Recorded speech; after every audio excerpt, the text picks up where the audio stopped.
Welcome back to the My Latin Life podcast. Since 2014, My Latin Life has been your trusted guide to traveling and living in Latin America. My guest today is Michael W. Allison. He's a self-made entrepreneur. He's the host of the Adversity Academy. He's a Purple Heart veteran, and he's here to talk to us today about resiliency and overcoming adversity. So welcome, Michael, to the podcast. And absolutely, it's a pleasure to be here, man. Thank you for having me, brother.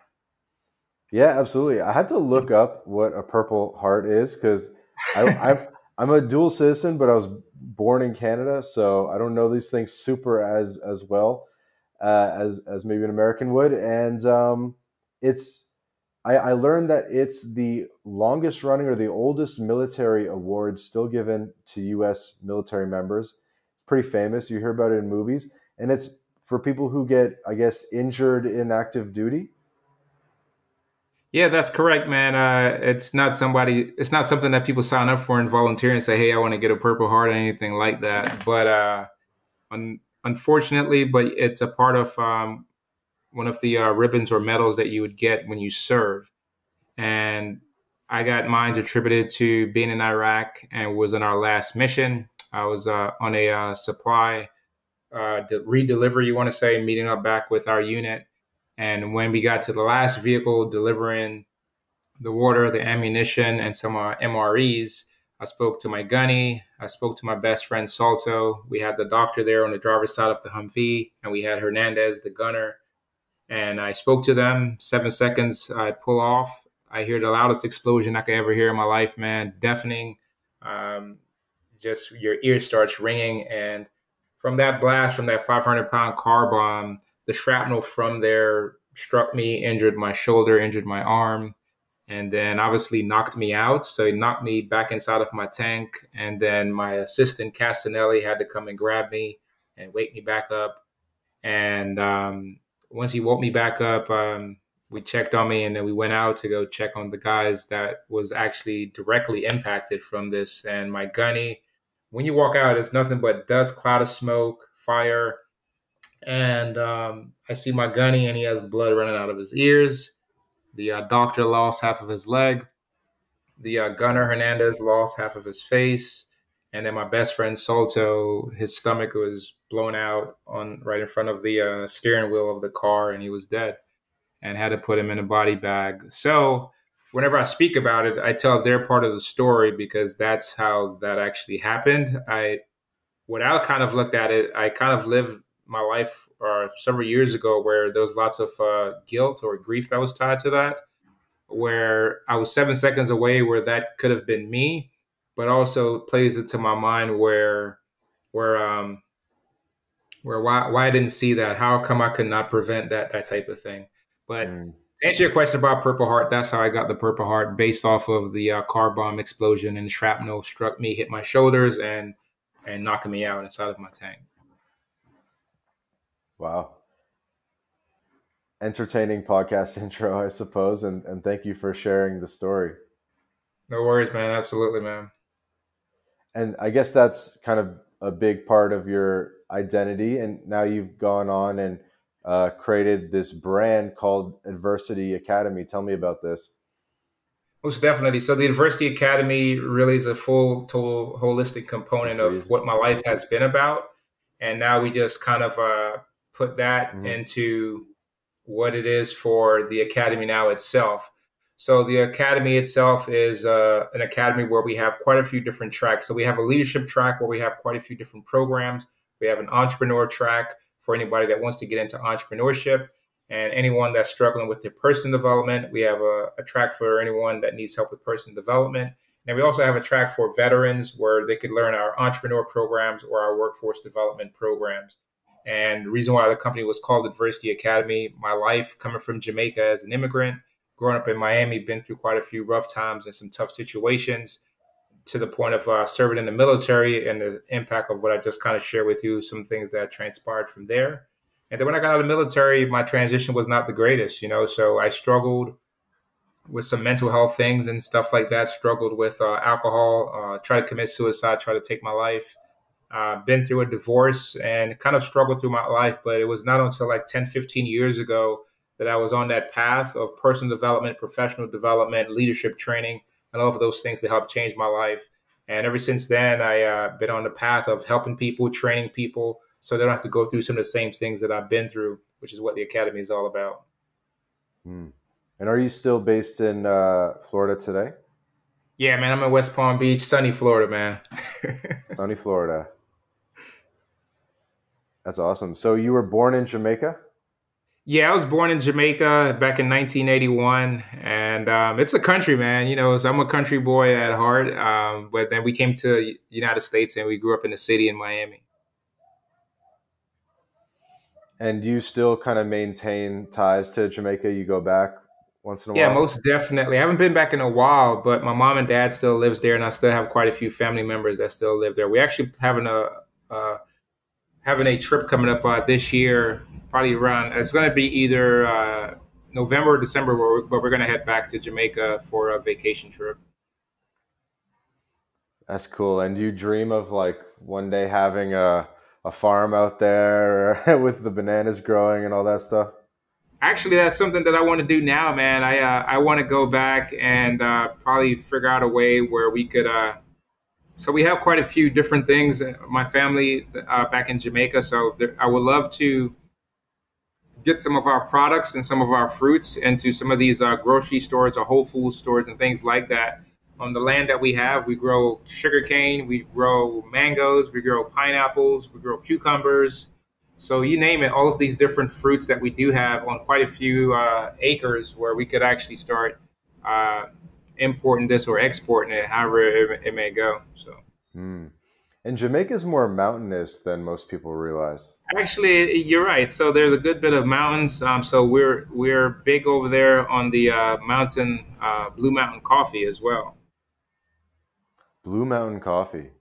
Yeah, Blue Mountain coffee, and then additionally, up in the mountains, there's some dirt that only grows in Jamaica. So a couple of years ago, if I'm not mistaken, I think it was Ford. Ford came down, and if you look at like the dash or the plastic that's inside of for the Ford cars, that's where that dirt came from, where the material came from. I didn't know that. And I guess kind of putting things back on track or just telling more about your story, you've also written a book called Overcoming Adversity, Getting Your Life Back on Track. Yeah, I did. I wrote my book, Overcoming Adversity, Getting Your Life Back on Track. And the book is pretty much a memoir of my life. But what I did in every single chapter of the book, I talk about different life lessons that you could take away from my story and you could implement within your life.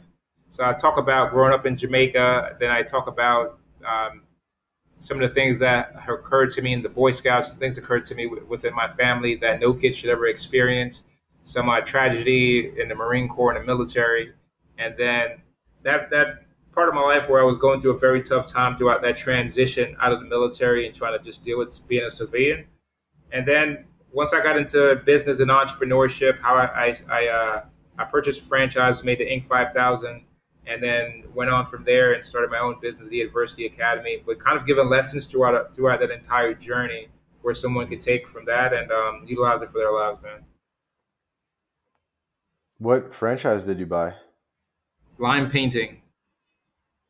Okay, what is that, like a house painting franchise? Yeah, so it's a franchise based out of Boulder, Colorado. And actually, when I first looked at it, I thought painting was actually like wall art painting is what I thought it was when I looked at the franchise. But essentially, it's a painting company that does interior, exterior, commercial, residential painting, and then some additional services too as well. So it's not just strictly painting. There are some things that could be done that we could do inside of your house, some additional services that we could also do for a commercial property too as well. And so how did you, I guess, how did things develop? Like, tell me about the business career. So you bought the franchise and what happened next? Yeah, definitely. So I actually was working at Florida Atlantic University, and I was thinking of like, there's got to be a better way where I could make the money that I want. And one of the better ways when I was doing my research was either through mergers and acquisitions or through buying a franchise. So when I looked at a franchise that was doing really, really well and making good money, That was one of the franchises that I kind of locked in on, where I saw the forecast of what I could potentially do down here in South Florida. So going through the entire process, you kind of like source through different franchises of what might be a good fit for you in regards to like the type of lifestyle that you do want to live. And this was the one of the franchise that was conducive to what I wanted to do. And so I got a chance to meet with them, went to Charlotte, North Carolina. I went through the all the initial phases, meet with the franchise owner. And then from there, I was brought on board, purchased a franchise, ramped up my team. The best thing about a franchise is you get a pretty much a blueprint of what it is to run a business and get it operational very, very fast. So I was very already well versed when it comes to the construction or painting space. My grandfather was a construction person in Jamaica. He built we have 5 houses in Jamaica. He built all 5 houses. So I had a chance to see him build houses, put those things together. And then when I worked for the government as a project manager and a contractor, I was part of several projects of building several hospitals. So kind of was already in that space to understand what it's like to, I guess, do construction and painting. So, and being a project manager, you kind of like see things, seeing things through different phases and so on. So that's how my mind is kind of like wired to program things. With that being said, was able to understand what it was to run this franchise, put a team together.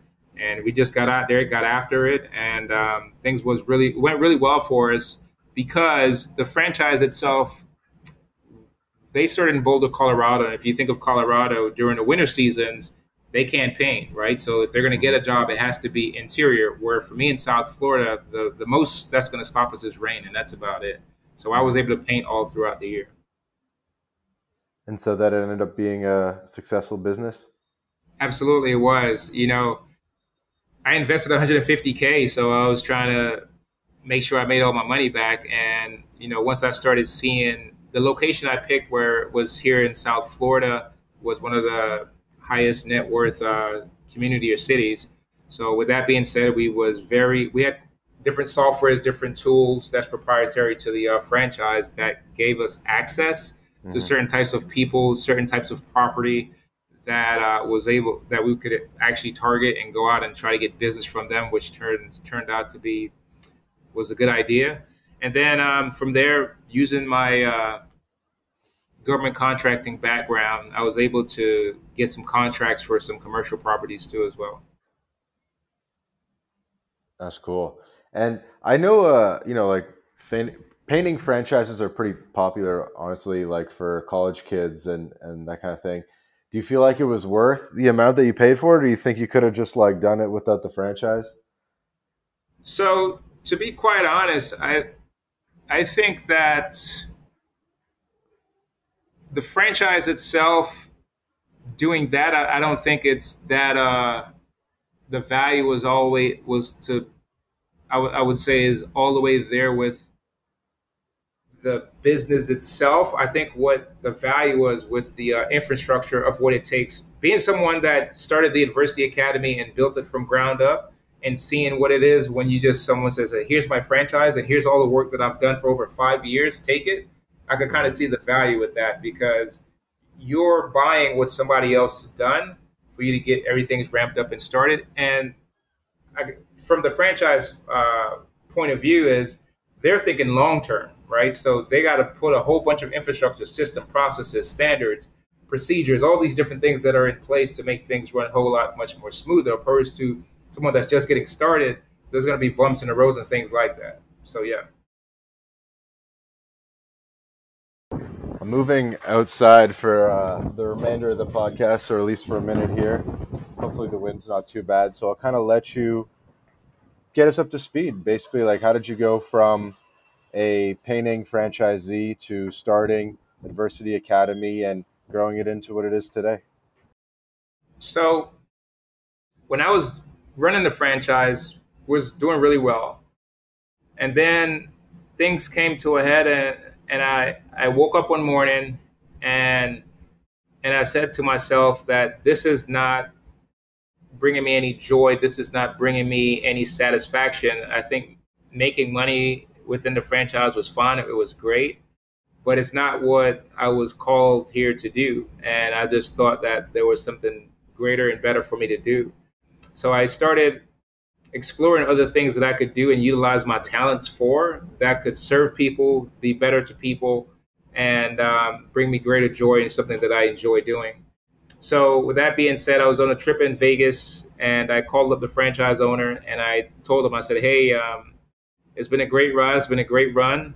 We made a couple millions of dollars. We did really well, but I'm going to formally submit some documents to you and let you know that I plan to exit the franchise. And it was not the news that he wanted to hear, right? Because a franchise agreement is a 10-year contract. So being someone that's saying that I'm going to break this contract was not the news he wanted to hear. So we had a disagreement, and that went on for a while. But I kind of told him where I stood on that, and he was not going to change my mind. So with that being said, we got some lawyers involved, and we eventually sold the franchise back to the franchise, and we exited the franchise.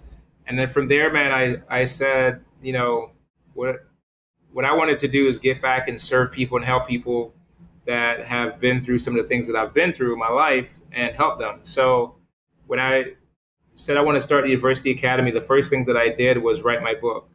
And I wrote my book, put it together in about 90 days, and I sat on this book before I even bought the franchise. I've always wanted to share my story to help people, and I went to Texas to sit down with the Writers Guild and a friend of mine to write my book, and he was telling me, man, you need to put this book out. But I was not ready to be in a vulnerable space or transparent space to share some of the things that has occurred to me in my life. So you can see on the book cover, I have here molestation, bullying, arrested, PTSD, unemployment, divorce, blended family, injuries, child custody, and entrepreneurship, and so much more things that has occurred to me. So I was not ready to talk about those things publicly and until I decided to write this book. And the feedback from writing this book has changed so many people's lives. That's when I knew that I was onto something. And then from writing the book, I got invited to go do a TED Talk down in Miami, Florida. And after doing the TED Talk and getting invited by different companies, different organizations to come and tell my stories or to come and train their team or put together personal development programs and curriculums for different organizations, I started seeing the benefit of it. And the cool part about this was I was enjoying it. So I was getting to do things that I really like to do. So like I love to travel and I love to teach. So when I was able to do that, I started seeing like the dominoes are starting to fall and things are starting to make sense. And then after I was creating these programs and curriculums, I remember when I was working for the Department of Veterans Affairs, I created the Senior Executives Leadership Curriculum and Program. So I said, that's the same thing I'm going to do because I saw that there was an opportunity with some of these companies that I was working with where there could be first-time supervisors, there could be some people that's in middle management, and some of the senior C-suite executives were struggling with some different things that's tied into their leadership organization. So from there, I went back to the drawing board and I created all of our curriculums and our programs that's based on quite a few different competencies within our matrix for our leadership curriculums and programs. And designed those, created those, and then that was the avenue for the training that we offered to businesses. And then I went back to the drawing board and created the Personal Development Accelerator Program, which is kind of tied to everything that's within the book for your personal development path. And then being an entrepreneur and seeing what it is like to run a franchise, run this business. I had another business too in the grooming space. I said, let me teach people how to become an entrepreneur, how to start a business, get it up and going and get it running. So I created the entrepreneur programs and curriculums. And obviously I'm a veteran, so I created a curriculum and a program for our veterans that either want to go into entrepreneurship or either want to go into the workforce, where the program is created for them because veterans have different benefits, different qualifications and things that's tied around that. From there, man, I created all those things for the academy itself. And just started doing what I know how to do as an entrepreneur, getting out there, making connections, making business deals, networking. And from there, the business took off. And from there, I've been invited to become a guest speaker. So now I'm a keynote speaker and a trainer on different topics around business and things around that too, man. So it's been great. What's it like being a keynote speaker? It's so It's fun, man, because when I get to pour into people my life and my story and the transformation, and I start seeing it the eyes of people or the emotions of people, and they have the same effect of what I was getting when I wrote the book. It truly tells me, like, man, you're doing what you're supposed to be doing, and you're helping people genuinely. There's you've already walked the walk, you've walked in your own shoes, you know what it's like, and now you have a blueprint, a roadmap to help people and to take people through my life's journey, through my story, and have them kind of either see themselves within my story and let them know that you could make it, you could get through all of these tough challenges or adversities in your life. It's truly rewarding, man. So that's the blessing within that.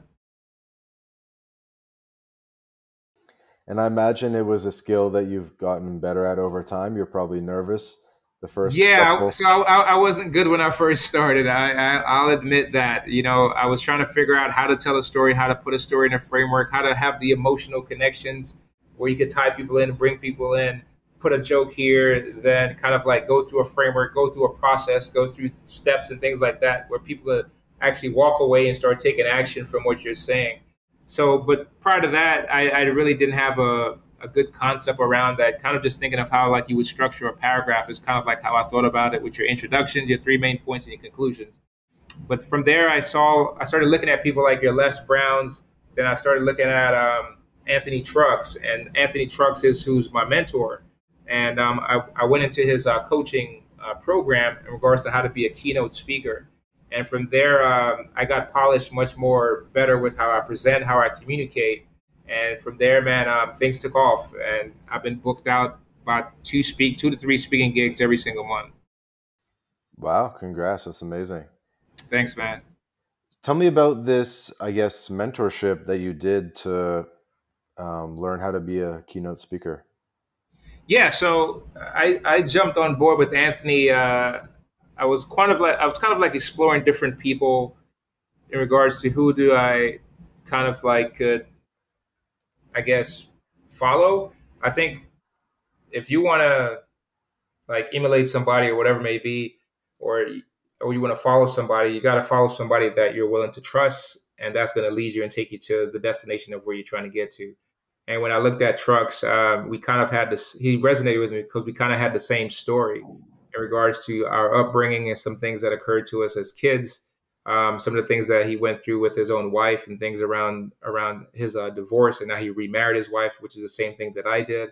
So looking at him and how he told his story and how he communicated with people and the stages that he was getting on and what he was charging people for him to come and tell his story was kind of quite similar. So I got with him, I got with his team, and then I got onboarded in his program. His program was a 10-week program, and he has videos, curriculums, modules, and it's taking you step by step of how to put your story together, how to frame your story together, your database of stories, and pretty much how to like put your Professional image. yeah, all those things that's tied into that, your framework and stuff like that, how to communicate with the audience, and then kind of like how to take your story, but then build a business out of a speaking business to the point of like after you finish speaking, are you employed or unemployed? So like, how do you take these audience and then where they could be potential customers, which is what we do now. So just learning from him, learning his blueprint, his framework, and things like that has been quite essential for me, man. Hmm. I would love to hear even more about this. I mean, I want to know more about the game, like the whole industry of public speaking and kind of being on the circuit. I've had a couple people, like maybe one or two on the podcast, who are also kind of on the circuit of public speakers. And I think it's one of these things that it's a snowball effect. Like once you're known as a public speaker, then obviously more opportunities start developing. I do agree with that. So I think once you build up that momentum and you start creating that habit, that consistent habit of speaking, that's where. So the initial thing for most people is getting over the fear of like getting on stage and people looking at you and staring at you, and you have to like play like a violin with people's emotion, right? So if once you get past that and you could master that, then the trick for you then is I wouldn't say it's a trick, but the thing is you just have to become much more consistent, finding the speaking gigs, networking, and putting yourself out there. So there's plenty of platforms out there where you could apply to be speakers, or you go to speaker bureaus. You could get an event coordinator to start helping you, those types of people to help you get through that particular phase, right? But you got to get up there and get the practice going, because they're going to ask you for your one sheet. They're going to ask you for your speaker reels. They're going to ask you where have you spoken before? YouTube video. So if you don't have those things in place, then it's going to be hard for you to start getting gigs. So, and you might even have to start speaking for free just to get going and just start out so you can start practicing. But once you start practicing and your name is out there and you're active on your social media, you're getting on people's podcasts, you're getting into media PRs and your blogs, the newsletters, and so forth, man, then people will start knowing you, start liking you, trusting you. So when the opportunity comes out there, you're much more renowned. And do you give the same presentation every time, or you mix it up?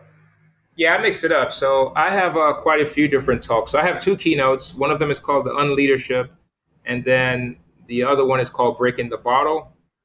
And then the other talks that I do have is more so like workshop training, which is around mental health, diversity, equity, inclusion. And I have another one around leadership too as well. It takes a long time to develop a keynote speech, right? It's something that people work on for months. It does. So I've been working on my keynote for about, what is it now? About 10 months now, 10 to 11 months to have two keynotes and just put those together, memorize it. But it's not canned, so I have a PowerPoint whenever I get up there, but it's more so for you as the person looking for the visual aspects of it. But it's my story is going to be my story. But whenever I work with the client, I tie it into their organization, or if they have a theme or something like that. So if it's to a group of marketers, a group of salespeople, a group of auto industry type of people, then the stories and things are going to be tied around that. Cool. And so who do you normally speak to, or what is actually just in general a speaker circuit look like? In my mind, it's probably conferences, universities, corporate trainings. What are some of the different places that one can speak at? So I've spoken at quite a few conferences, a couple of summits. I'm actually heading to University of Wisconsin to speak next month. And then in particular, I speak to industries where I came from. So I came from the medical space, so I speak to a lot of medical industry. I came from the transportation logistics space, so I go to speak to those industries because I know it, I can relate to them, right? I come from the government and military space, so I go back and speak to those organizations because I can speak that language whenever the opportunity presents itself. And who pays the best? Who pays the best? I would say the corporate clients are the ones that pays, because they're looking for someone to come in and work directly with their teams. The conferences could be a little bit sketchy sometimes. The summits could be a little bit sketchy. And the colleges could actually pay too sometimes. It just depends. They do have allocated budgets for speakers based off their departments. So that's the thing around that too, though. Hey guys, quick break from the podcast to tell you about job stacking. If you're a remote or hybrid worker looking to maximize your earning potential, then Rolf Haltza, author of Job Stacking, guarantees you'll be able to double your income by implementing his paycheck multiplication layering method. This is the exact system Rolf has used to take his own income and those of many others beyond $20K a month. With this method, Rolf contractually guarantees that you'll be able to double your income in 45 days. So, if you're interested in unleashing your earning potential and doubling your income, then click the link in the description and book a call with Rolf right now. Hey guys, quick break from the episode to tell you about BitRefill. BitRefill allows you to shop online and in person without banks, converting your crypto directly into merchant balance. We're talking gift cards to Nike, Amazon, Apple, Airbnb, Hotels.com, and many more, all paid for with crypto. BitRefill offers more than 10,000 gift card options in 180 countries all across Latin America, including Brazil, Colombia, Mexico, Argentina, El Salvador, and many more. You can also apply the code MyLatinLife at checkout to get 10% back on your first purchase. Go to bitrefill.com for more information. So corporate pays best. That makes sense. I imagine they're also kind of the hardest gigs to find. They are, but once you get in there, like imagine going to speak to Google or Facebook or Amazon or Wendy's or Chick-fil-A. Like they have the money to pay you what you're asking based off the value that you're going to deliver. Definitely. And like, I guess I got to ask, how much can someone get paid? Is it like $5K for a speaking engagement? Is that a lot? I mean, what do people? Yeah, so you can start off at $5K if you want. It's really up to you what you think you're valued at and your experience. Like, so somebody like Anthony Trucks, he charges somewhere between 25 to 30K for a keynote, right? And for myself, I'm charging somewhere between 10 to 15K for a keynote. And what goes into a keynote? Because I know it's more than just the maybe 25-minute keynote in and of itself. Yeah, so for me, when you book me as a keynote speaker, you're going to get me for 45 minutes to about an hour. But prior to that, there's a lot of buildup that's leading up to that. You're going to get a whole. We're going to do a call before. We're going to do two phone calls just to make sure we nail what you're trying to get delivered for that keynote. Because you hired me, you're going to pay me a good bit of money to come and deliver to your audience. So we're going to sit down and we're going to actually co-create, if you so to speak, on that. Mm-hmm. But then when you book me, you're going to get a whole bunch of you're going to get the keynote itself and some obviously what I plan to deliver to you. But I bring other things too, where it comes if you want additional training, some podcasts, some hype videos, my books, my programs, quite a few different worksheets for your team to take away based off the keynote and how you can implement it within your company, within your organization. So there's much more things that we integrate on our end with different organizations. Right, because there's like sort of a larger value proposition, right? It's not just to entertain for the hour. It's like to maybe they want to, I mean, it could be a lot of things, right? They want to sell tickets or they want to improve sales numbers at their organization, things like that. So do you try to do that? You try to sell a larger outcome or result than just kind of the entertainment of the keynote itself? Exactly. Most definitely. They want to walk away with tangible things that they can start implementing within their organization. So that's what the pre-conference calls are about. Nice. And I guess tell me about that. Like what do you try to, like, what are some of your big takeaway messages or actionable things? Yeah, so when you work with me and you're working with our organization, we're going to try to get with your audience and understand what is like the need, what is the biggest takeaway that you're trying to have within your organization. So whenever I go in and I'm trying to understand like what are like your pain points, right? So whenever you tell me what are your pain points that's tied to your team or your staff or maybe a certain department, then the talk is going to factor in different stories that's tied into that. So, for example, if it's something that's tied into limiting beliefs, then we're going to like tailor some things around limiting beliefs. If some things is challenging with how they're framing things or perspectives on things, then we're going to talk to some things that's tied around that. If they're struggling with their vision in regards to like how they see things and the connecting or the clarity or alignment within the organization, then we're going to talk around those things and what some things you could do to clear that up, right? How do we start creating a cultivating like supportive environment, right? So then we're going to start talking around things about that. If things are being done that's conventional, we need to get unconventional. Then we talk about ways we could break that up, where we could like spice things up in your organization and help improve things in there.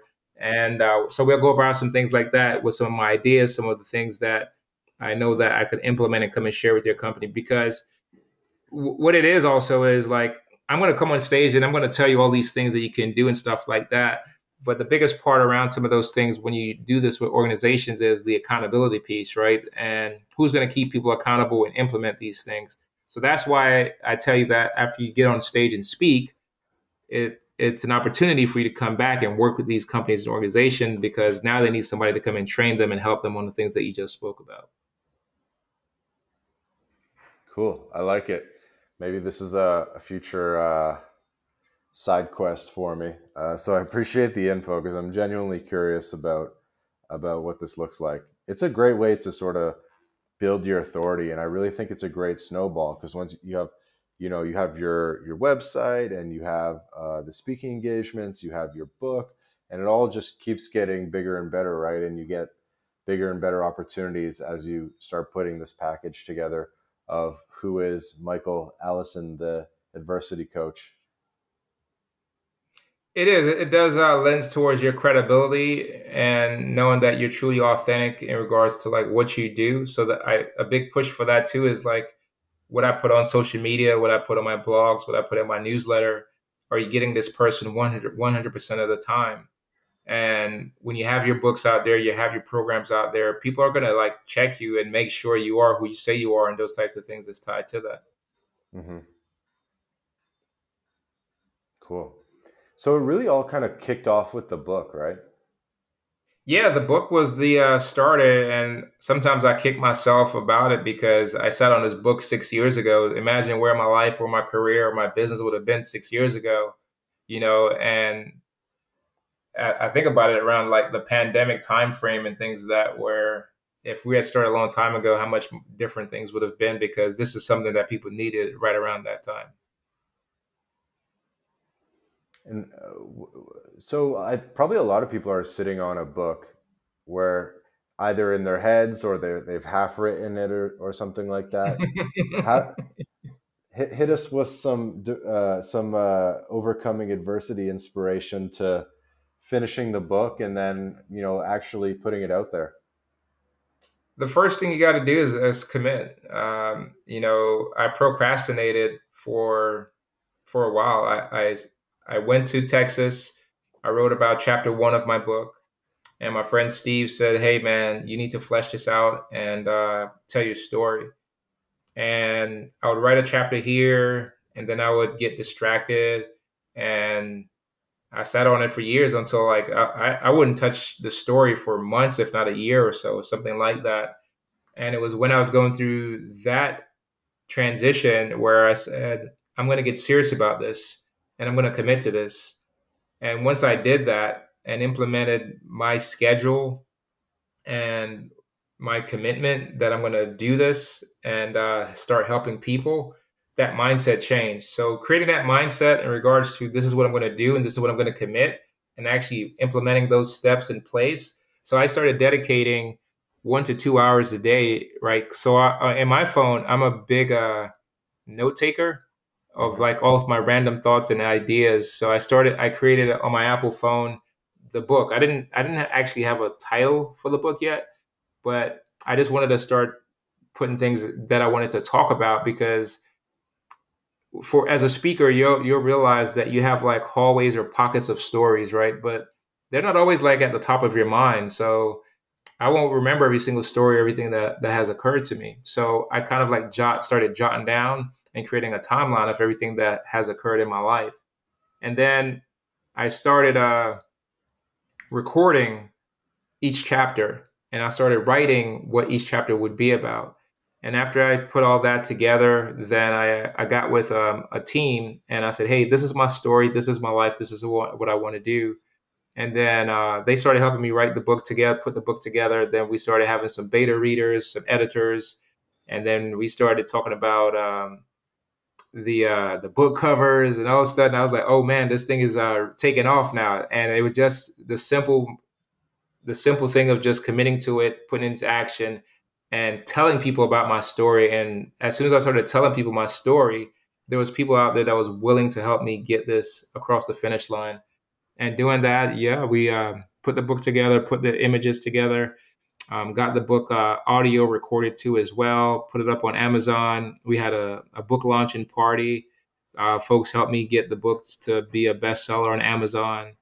and it turned out to be great, phenomenal. As soon as that occurred, the speaking engagement doors open. Like, it gives you so much credibility that I did not even know that came with it. I just wanted to write the book kind of like to help people and help myself, because it was kind of like Mhm. therapy for me too as well. And yeah, it just opened up many doors after that, man. Why does a book give people credibility, you think? I think it gives people credibility because it's probably something difficult that most people can't do, or I wouldn't say can't do, but won't do. And based off since early timing, a book has possessed so much knowledge, wisdom, that it helps people get through things. You could think about the Bible, you could think about school curriculums and things like that. It's always inside of a book. So literature is one of the greatest aspects to convey a message, and I think this is an avenue where if you do that, then people kind of like look at you as an authority figure, like you know what you're talking about. You're an instructor, you're a teacher, you're a leader, that type of thing. Hmm. And it's just it's nice to be able to say, right? It's like, I wrote a book, check the book, like that kind of thing. No, it was cool to write the book because you know honestly, I'm not gonna say that like, yeah, I wrote a book type of thing and like and was gloating about that, but it didn't hit me until I was getting introduced at events or on emails, and like my friend actually just made an introduction to somebody that he said, "Hey, you guys could probably invest on this particular project."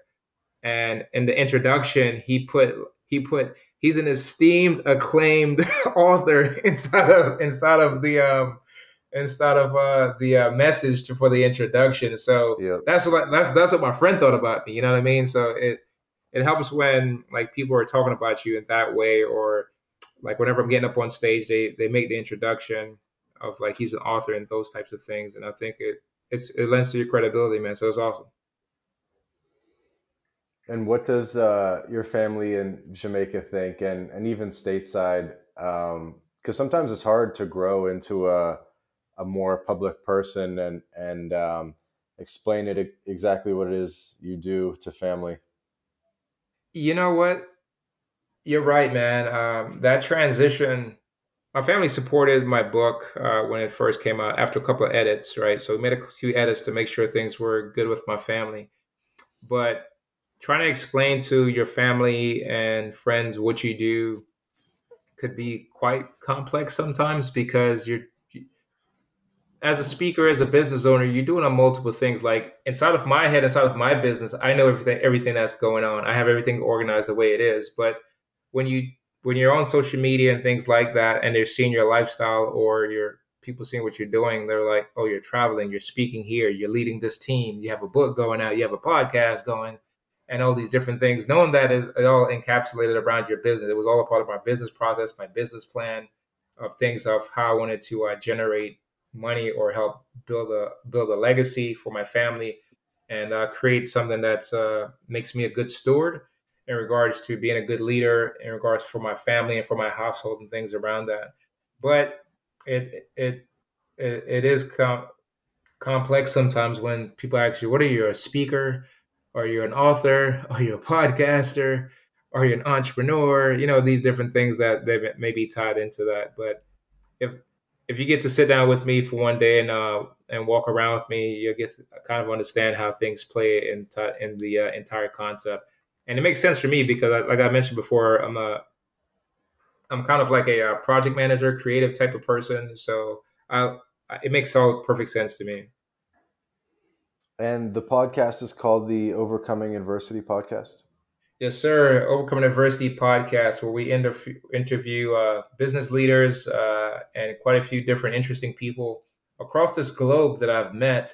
And they come on and share the stories about the adversities and some of the challenges that they face. But they always leave us with how did they get through it, to share that with our audience that's listening. Because, our audience, I think our following is up to over 4,000 or something, 5,000, I think it is, for the podcast channel.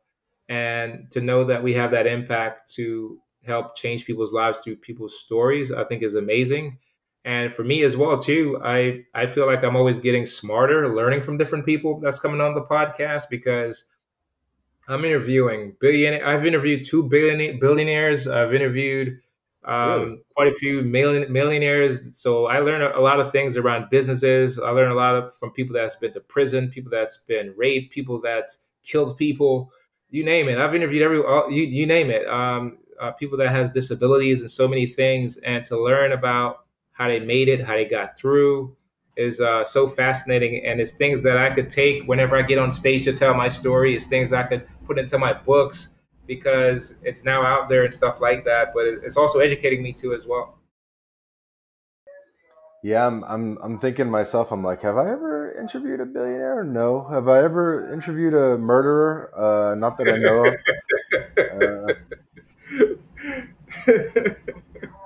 Who are the billionaires you interviewed?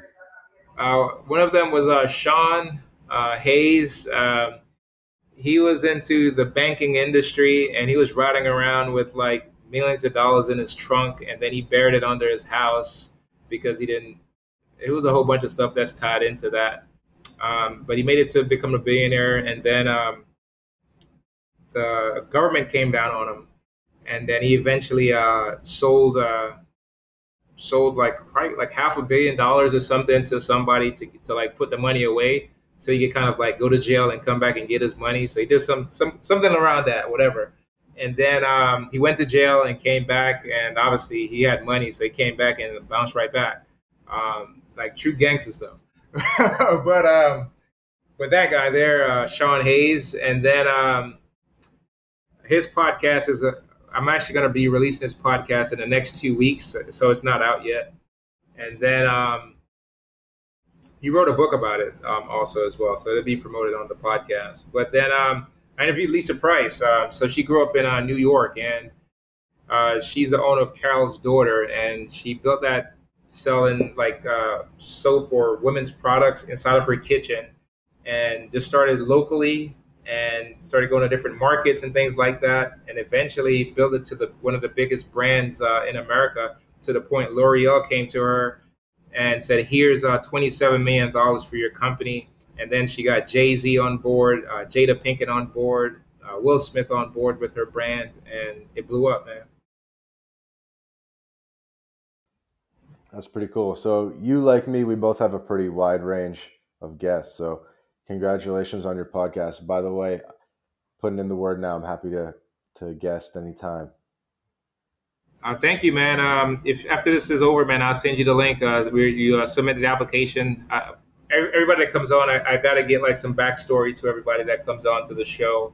And then I'm a pretty detail-oriented, prepared type of person. So that's how I kind of like flow. But once you do that, man, I'll be more than happy to have you on, brother. I'm inviting myself. So you prep a lot for it? Yeah, so I dedicate Wednesdays to prep for my podcasts, and then I record all podcasts on Thursdays. If I'm not speaking, if I'm not traveling or anything like that, then I record the podcast. And then my assistants, they'll go through it, do all of the thumbnails, descriptions, editing, and all that stuff, and then schedule it, get it published. And Sick. And what do you do for a team now? I think we alluded to this a little bit, that at some point you start scaling up and building a well-oiled machine. So repeat the question for me. Like scaling up beyond yourself, because it's hard to do a million things, right? It is, yeah. So how have you handled that, like getting maybe podcast editors or booking agents and this kind of thing? So I went through a training with a coach of mine, and I went through 2 trainings. One of the trainings was the CEO mindset. I take a lot of training in personal development, professional development, but one of the trainings I did was the CEO mindset. And then I work with a personal coach on doing some things called brain dumping. They kind of tie in together. So what I did was I started breaking down my entire business, my entire organization, and then putting them in different pockets and different buckets. And then I started talking about what I talk about on stage for some of my programs. So what do I want to automate? What do I want to allocate? What do I want to delegate? And what do I want to eliminate? And break things down from there, and then come up with a plan of how to execute every single one of those. And that's exactly what I did. So I started breaking down departments of what I do and what I don't want to do, what I want to automate, what I want to delegate, what I want to get somebody else to do, and what I just don't want to do anymore and eliminate and get rid of it. Or that's that type of thing. And from there, that's been made things a whole lot simpler for me. I like clarity. So the framework that I teach on for the personal development program is decision, direction, and destination. And when we can start identifying what are the decisions that we need to start making, what's the direction we need to start going, and the destination of where we need to go, and all those three things align, then you get so much more clarity, and it's easy to say yes or no to various things within my company. What was the first thing you wanted to get rid of, but like, you needed for your business to keep it running, but you just personally didn't want to do it? Yeah, so I don't care for the description piece. I don't care for the thumbnail piece. I just like to get on the stage, get on here, and just have the conversation. So what I do like is reading about people's bios and then creating questions. I like to ask good questions. So I create questions where I could get thought-provoking answers, things where we can have a good dialogue and we could go back and forth and things that I think is going to be interesting to the audience from there. So that's the part that I do better at in regards to like the communication aspects of the podcasting piece. Yeah, yeah, it's a good thing. I still do a lot myself in terms of the descriptions and that kind of thing. But yeah, it's definitely a pain. Yeah, I don't touch the SEO stuff. So like when I first started, I was doing all that on my own, and I was like, this is very time consuming. And then I realized the videos were not getting the views that I thought it would got, or even the support from family and friends and all that stuff. So, and I was putting it on social media every single day, and I'm like, man, I'm either gonna quit doing this or I need to get some help because I don't see the trade off, right? Because the first thing when I started doing the podcast was kind of for me to get out of my comfort zone in regards to like just speaking, because I speak, right, and I communicate and I network, but it was not on a broadcasting type of thing. You know what I mean? It was more so like in a room, in an office, in a building, that type of thing, but not super getting on a stage where now anybody across this globe could hear my voice and things like that. So it was trying to like get comfortable with that and just developing that habit of getting up, preparing, recording, and going through that entire process because it was something new that I was adding into my routine and into my schedule. And so, that was the most daunting piece of it when I first started. But I really liked talking to people, but I didn't like the other aspects of things. So then I said, let me find someone that can help with like creating the intro and outro, find someone that helps with this SEO thing, or doing the recommendations towards the end of the videos and things that help it with your keywords and all those other things and stuff like that, because I didn't do that much. I heard about those things, but I didn't do that great of a research in regards to like getting your podcast out there like that. So that was not an area that I was strong at. So that's when I said I needed to hire somebody to help me get past that phase. Nice. Well, I'm glad you stuck with it. 80 plus episodes is quite an accomplishment. Actually, we are at, if you subscribe to the channel, you'll see over the next month of July, uh, we'll be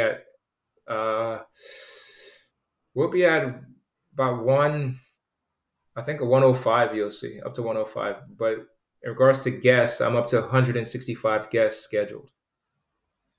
What? You have 80 scheduled unrecorded podcasts? Yes. And they're on the calendar. I record 4 to 6 podcasts every Thursday if I'm not working or traveling, which kind of like helps me with my schedule, so I could stretch things out because I have so much in the pocket. Wow, that's good. And you put them out how frequently? So I release them. I tried different things. So I release them 3 times a week, sometimes 2 times a week, just to see which one gets the best response. Mm-hmm. Yeah, we used to be 1 a week, and then bumped it up to 2 a week like a year ago. And yeah, I mean, it's a good cadence, and you definitely do need to schedule some episodes in advance. Kind of have them on the docket. So I probably have, if the audience is curious, I probably have about a month and a half in advance, like already scheduled. So I have like 12 episodes already scheduled, and to come out, because I've been down to the wire where I only had like one or two on deck, or I had to like edit stuff, or like I had the raw recordings and I needed them edited, and getting close to running out of material type of thing, in order to keep that cadence. So yeah, it's good to schedule them a little in advance. Most definitely. Yeah. So what's next? We're gonna write some more books about what it's like to be on top, or how do you grow things from here? Yeah, so right now we're looking at quite a few things within our company. So we're looking at some partnerships, or I'm actually looking at next month. I'll be looking at the opportunity for some mergers and acquisitions, and then looking. I mean, I was always looking for speaking gigs, right, and always looking for business opportunities, right. But the merger acquisition piece is one big thing that I'm looking at.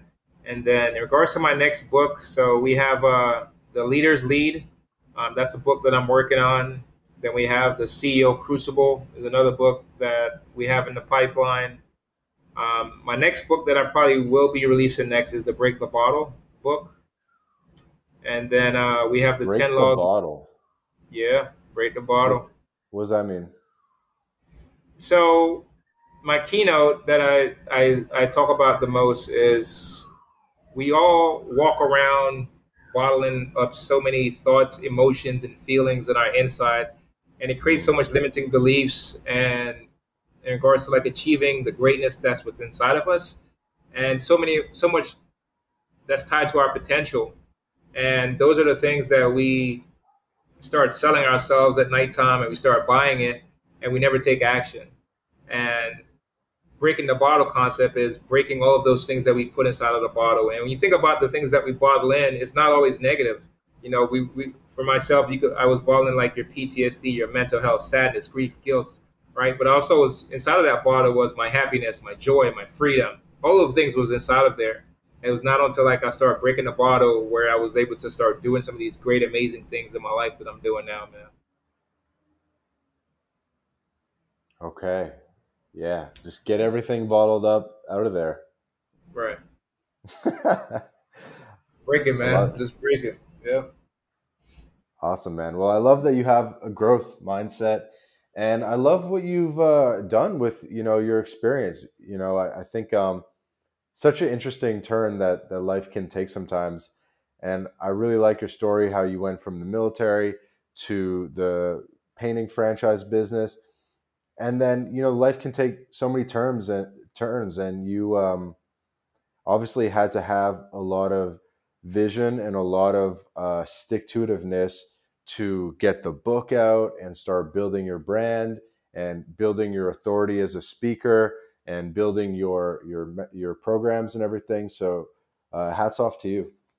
Man, thank you so much, man. I appreciate it, man. Do you want to take this time and share any final message with the audience? Most definitely. I think for your audience that's listening, in regards for us to break the bottle, overcome adversity and challenges, the first number one thing you got to do is start participating in your own rescue. And that where you have to be a willing participant in regards to getting over any challenges, anything that you're facing within your life. And if that's something that you're facing right now, let's just pick one thing that we can start committing to and starting to get past that, where we could develop these habits, become consistent about it, and just changing our mindset in regards to accomplishing things in our lives. The next thing I would say is if anybody ever is looking to reach out to me or look into our service or want to partner with us, the University Academy programs is at www.theuniversityacademy.com. And then for my personal website, michaelallison.com. And then the email is support@theuniversityacademy.com. And that's it, man. On social media, yeah, you could follow me at I am Michael Allison on all social media platforms. Amazing. Well, this has been another episode of the My Latin Life podcast. Again, our guest today, Michael, Allison. Wherever you're listening to this podcast, maybe it's Spotify, Apple Podcasts, YouTube, X, wherever you're at, please subscribe, comment, like. We put out 2 episodes a week with amazing guests just like Michael, and you won't want to miss an episode. Ciao for now. This episode of the My Latin Life podcast is brought to you in part by BitRefill. BitRefill is the best way to spend your crypto in Latin America. Purchase gift cards or mobile refills from more than 3,500 brands in 186 countries instantly, safely, and privately. Visit bitrefill.com for more information. This episode of the My Latin Life podcast is brought to you in part by Job Stacking. Introducing Rolf Haltza's Paycheck Multiplication Layering Method, a revolutionary approach that redefines the traditional career path. This is Rolf's new Done With You program, where he'll work with you to implement job stacking for yourself. With this method, Rolf contractually guarantees that you'll be able to double your income in 45 days. So, are you ready to step out of the shadows of job insecurity and step into a world of career abundance? Then just click the link in the description of this episode, book a call with Rolf, and start walking the path of unleashing your earning potential with job stacking.